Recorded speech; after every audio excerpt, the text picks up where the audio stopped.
This week on Vaticano, Pope Francis speaks of the sacred value of each life on Italy's National Day for Life. We'll tell you about the origins of the World Day for Consecrated Life and the Feast of the Presentation of the Lord. Stay with us to witness the first official visit by representatives of the Holy See to Aleppo, Syria, after the end of hostilities there. For this and more, Vaticano starts now.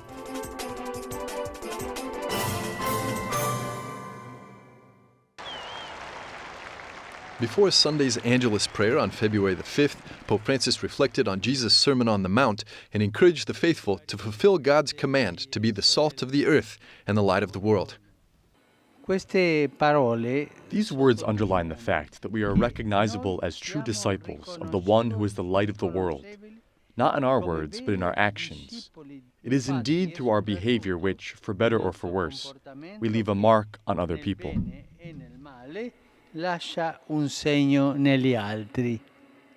Thousands of people gathered in St. Peter's Square to attend this Marian prayer with the Pope. Last Sunday also marked the celebration of the Day for Life in Italy. The Holy Father, Pope Francis, greeted all the participants and spoke in favor of life, citing the words of Mother Teresa of Calcutta, "Life is beauty. Admire it. Life is life. Fight for it." Ogni vita è sacra. Each life is sacred. Let's bring forth a culture of life as the answer to the logic of waste and to population decline. Let's pray together for those children who are in danger of interruption of pregnancy and for those people who are nearing the end of life. Each life is sacred. May no one be left alone, and may love defend the meaning of life. Solo l'amore difenda il senso della vita. On Monday, February the 6th, Pope Francis received an ecumenical delegation from Germany led by Cardinal Reinhard Marx, president of the German Bishops' Conference, and Protestant Bishop Heinrich Bedford Strom, chairman of the evangelical churches in Germany. What moved and unsettled the reformers was, at heart, indicating the way towards Christ. It is what should concern us today, too, after having newly undertaken, thanks be to God, a joint path. The Holy Father praised the positive relationship between Catholics and Lutherans in Germany, supporting them in their journey for unity. May the rediscovery of the common sources of faith, the healing of memory in prayer and in charity, and concrete collaboration in spreading the gospel and serving our brothers all inspire you to proceed even more swiftly on your path. This year, Catholics and Lutherans will hold some joint events, including a pilgrimage to the Holy Land, an ecumenical day dedicated to shared social responsibility, and a congress to present new translations of the Bible. On February the 4th, Pope Francis held a meeting with the members of the Focolare Movement's project, Economy of Communion. It is very important that at the center of the economy of communion, there be the communion of your prophets. The economy of communion is also the communion of prophets, an expression of the communion of life. Many times I have spoken of money as an idol. About 1,100 collaborators of the Economy and Communion Project from 49 countries attended the audience with the Pontiff in the Paul VI Congress Hall at the Vatican. The project was launched by Chiara Lubich, the founder of the Focolare movement. She started it in 1991 in Brazil to help poor people in the favelas of São Paulo. How can we then be merchants that Jesus doesn't banish? Money is important, especially when you don't have any, and food, schooling, and the future of our children all depend on it. But money becomes the idol when it becomes the goal. The Holy Father said that the 25 years of existence of this project of the Focolare movement is proof that the spirits of communion and of business can grow together. Even though this project may be relatively small, the quality it creates is big. The first gift of an entrepreneur is his own person. Your money, however important, is too little. Money can't save unless it's given with the gift of the person too. On Wednesday, February the 1st, Pope Francis held his general audience in the Paul VI Hall at the Vatican. The Holy Father spoke about the resurrection and Christian hope. La speranza cristiana è l'attesa Christian hope is waiting for something that has already been accomplished and that will certainly happen to all of us. And so our resurrection, and that of our beloved departed, is not something that might or might not happen, but a fact, because it is rooted in the event of the resurrection of Christ. Thus, hoping means learning to live while waiting and finding life. Pope Francis continued and said that Christian hope is not like the everyday hopes we have. It's something bigger. One thing that really touches my heart is a phrase from St. Paul in his letters to the Thessalonians. It fills my heart with the certainty of hope. He says, "And so shall we ever be with the Lord." And it is a beautiful thing. Nothing stays, but after death, we will always be with the Lord. It is the absolute certainty of hope. The Holy Father, Pope Francis, sent a video message to the Super Bowl on February the 5th, becoming the first pontiff to address the Super Bowl in a video message. He said that the game is an opportunity to show solidarity and build peace. The championship of the U.S. National Football League was held in Houston, Texas. Los grandes eventos deportivos como el Super Bowl de hoy Great sporting events like today's Super Bowl are highly symbolic, showing that it is possible to build a culture of encounter and a world of peace. By participating in sport, we are able to go beyond our own self-interest, and in a healthy way, we learn to sacrifice, to grow in fidelity, and to respect the rules. May this year's Super Bowl be a sign of peace, friendship, and solidarity for the world. Thank you. Gracias.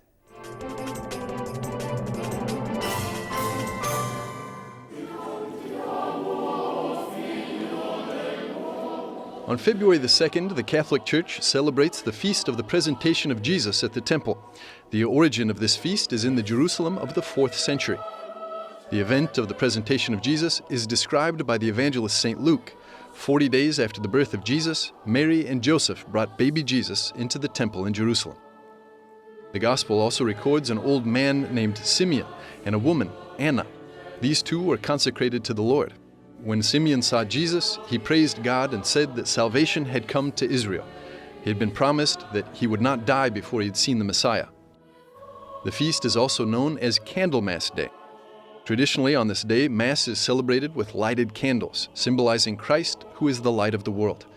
In 1997, Pope St. John Paul II established the 2nd of February as the World Day for Consecrated Life. In his address to the consecrated men and women, he said that the celebration of consecrated life is intended to help the entire Church to esteem more greatly the testimony of religious life, and at the same time, it's also an occasion for consecrated people to renew their commitment to giving their lives to the Lord. February the 2nd this year marked the 21st World Day of Consecrated Life.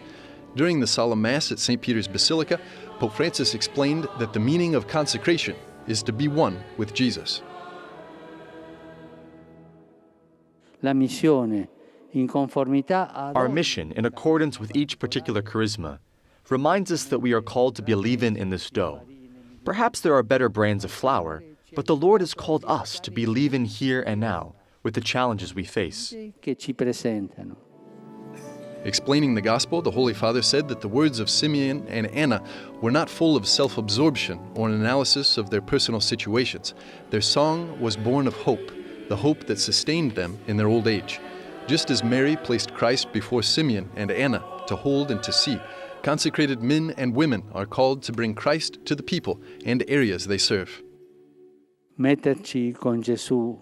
To put ourselves with Jesus in the midst of his people, not as religious activists, but as men and women who are constantly forgiven, men and women anointed in baptism and sent to share that anointing and the consolation of God with everyone. E la consolazione di Dio con gli altri. The Catholic Church pays particular attention to and a special care for consecrated people. Since the 16th century, the Vatican's Congregation for Institutes of Consecrated Life has been working in order to promote and support the different congregations. Cardinal Joseph Tobin of Newark worked as the secretary of this congregation from 2010 to 2012. The Cardinal says that to better understand the religious life, it is important to be free from the need to strive for power, wealth, or unlimited satisfaction. For a consumerist society, it's strange indeed to say no to these things. But living simply and living gratefully is the real secret to a happy life.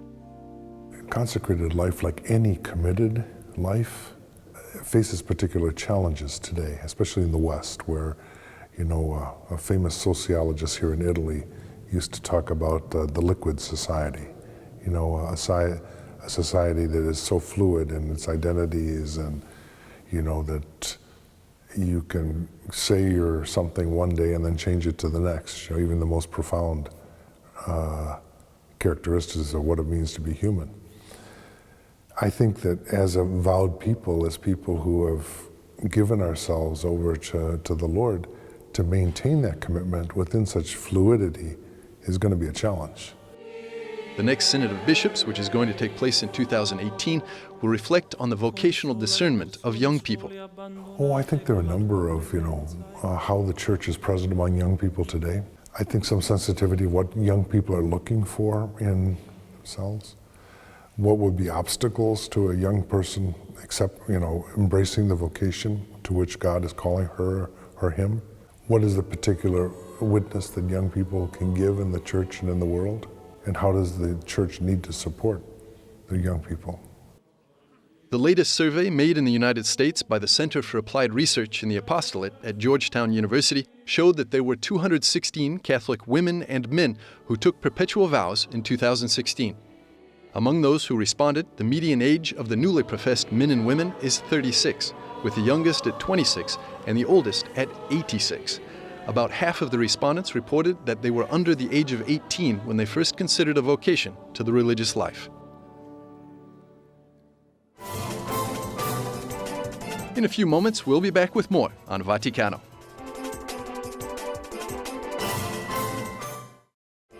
Welcome back. You're watching Vaticano. There's a new department in the Holy See, and it's been operational since January the 1st, 2017. It's called the Dicastery for the Promotion of Integral Human Development. Pope Francis created this department to deal with the issues regarding migrants, people in need, the excluded, and all victims of different forms of disease, slavery, and torture.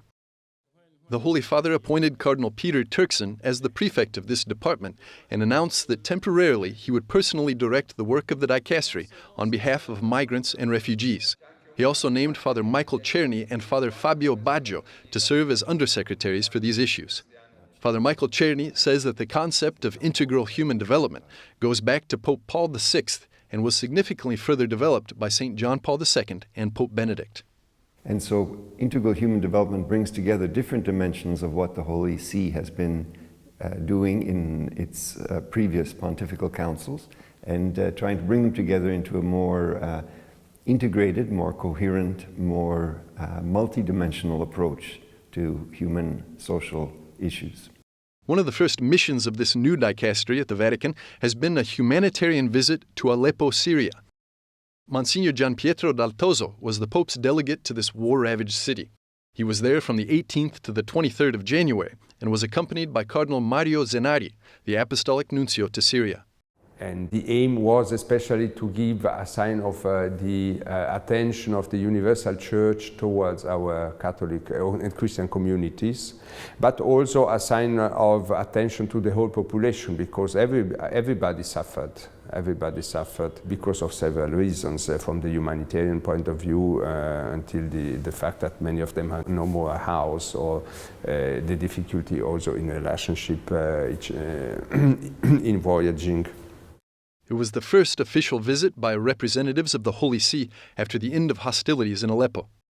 What did I find? I found, on the one hand, many distractions, many difficulties also from the humanitarian point of view, from the shortage of water, shortage of electricity, shortage in the difficulty in heating the houses, high prices, inflation.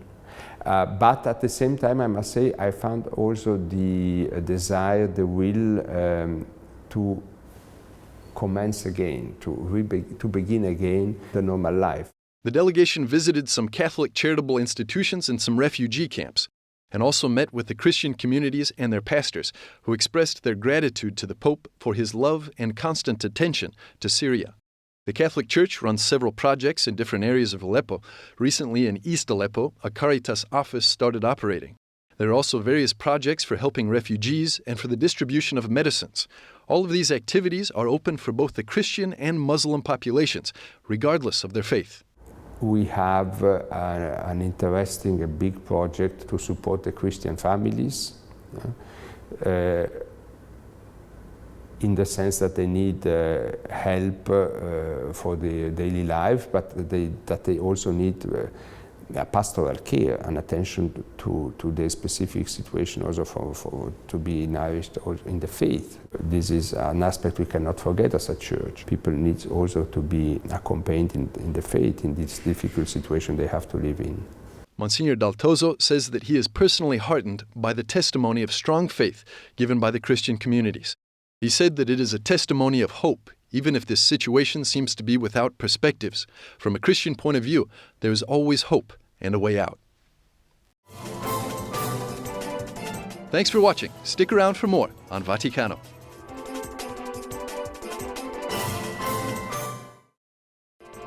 More on Vaticano begins now.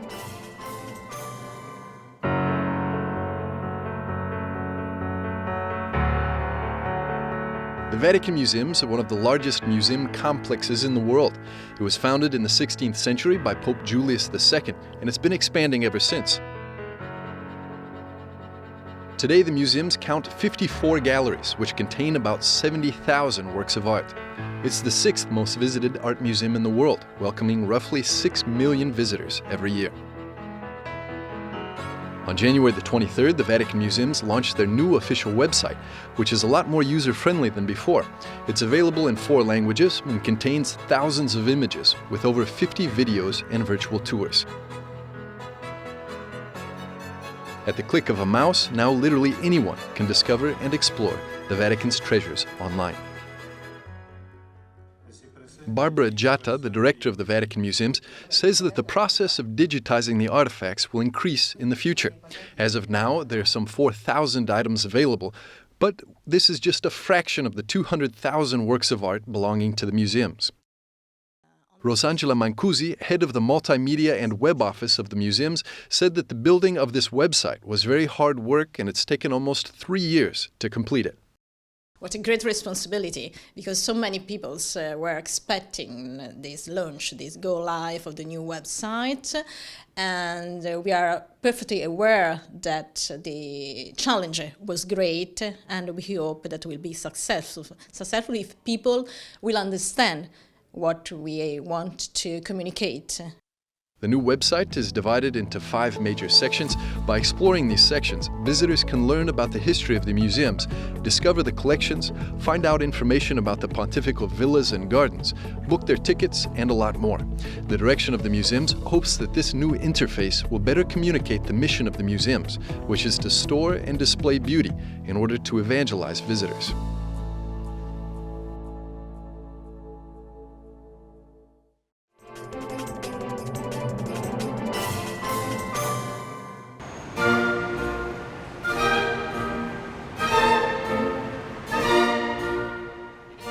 In the center of Rome, on the Capitol Hill, is one of the great treasures of the Italian Renaissance, Capitol Square. It was Michelangelo in the middle of the 16th century who conceived of it and designed it. The artist envisioned each element that makes up the square, from the buildings to the sculptures, down to the decoration of the pavement, as a unique reality in itself.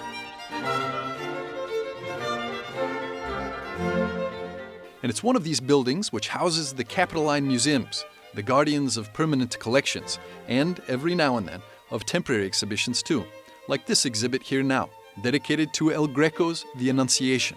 Only one work, on the first floor of the Palazzo dei Conservatori, in the middle of an empty room. Sergio Guarino, the curator of the exhibit, has specifically asked for this layout so that each visitor can be introduced to the astounding beauty of the painting by getting rid of any other sort of distraction. The work was the presentation piece of a big canvas that Dominikos Theotokopoulos, better known as El Greco, realized for a big altarpiece intended for the Augustinian convent of Nuestra Señora de la Encarnación in Madrid, Spain.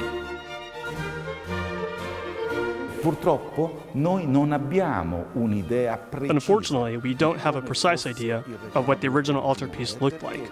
There exists a series of notes and documents of the time, and some sources speak of the beauty of this altarpiece and of El Greco's genius.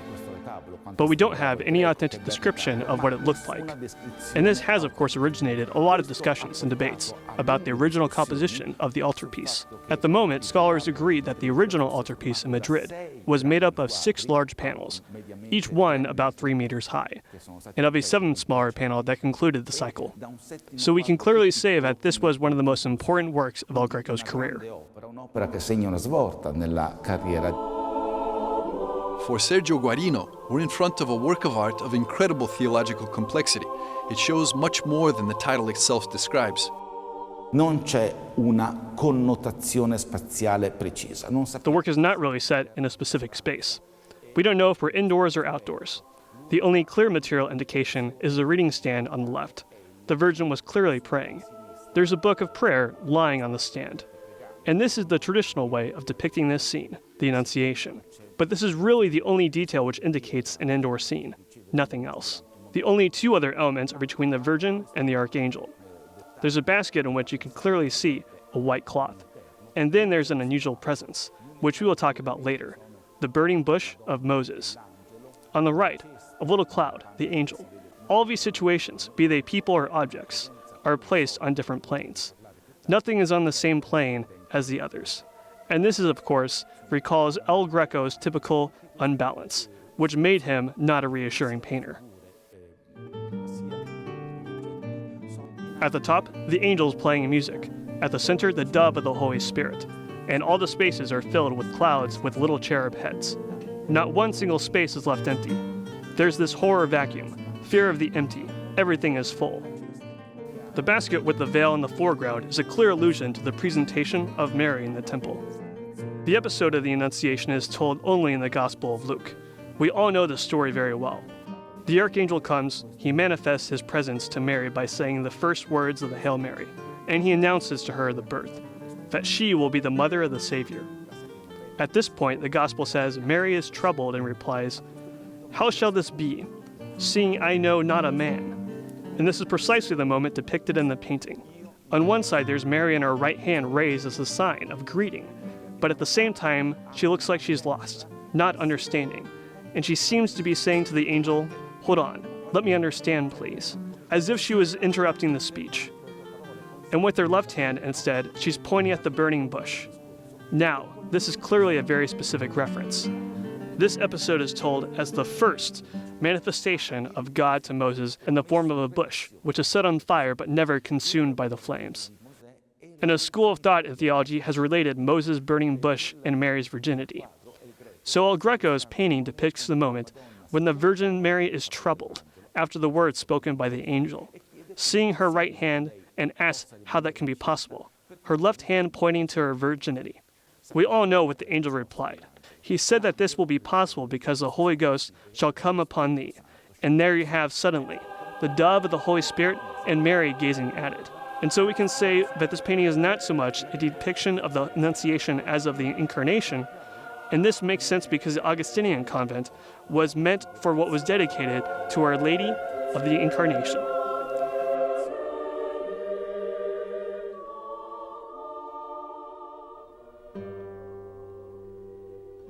Through a meticulous study of symbolism and the fusion of various artistic styles, El Greco brought to life what Sergio Guarino calls the third way of artistic expression in the Renaissance.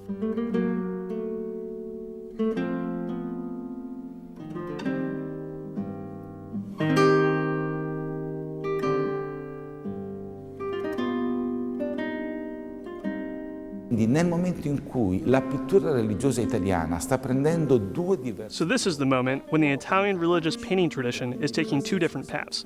The first path with the Carracci, and so classicism. Religion as revelation, with reference to classical forms and poses.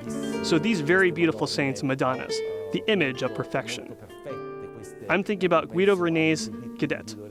Perfectly dressed, beautiful robes. The second path was Caravaggio's disturbing uneasiness, these deeply tormented figures, and the strong naturalism in depicting them. And here we have El Greco finding a third path, the path of abstraction. He takes away any precise reference. There are no classical references, no realistic references either. Every single element is highlighted with the force of light and colors. Especially here in this painting, his showcase, if you will, because he had to use this as a business card to his clients in Madrid.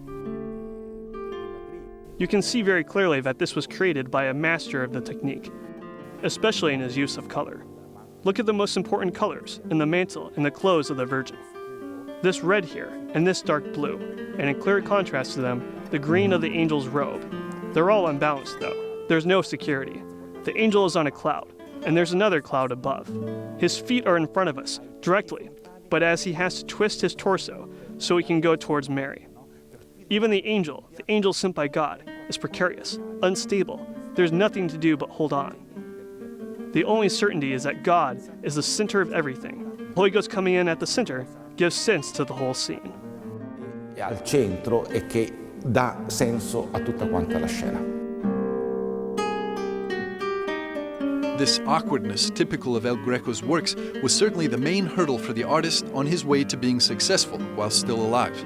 His dramatic style and expressionism didn't share the security that the Renaissance man looked for in religion. After his death, he fell into oblivion and was rediscovered only in the 20th century. Since then, he's been an inspiration to many contemporary artists.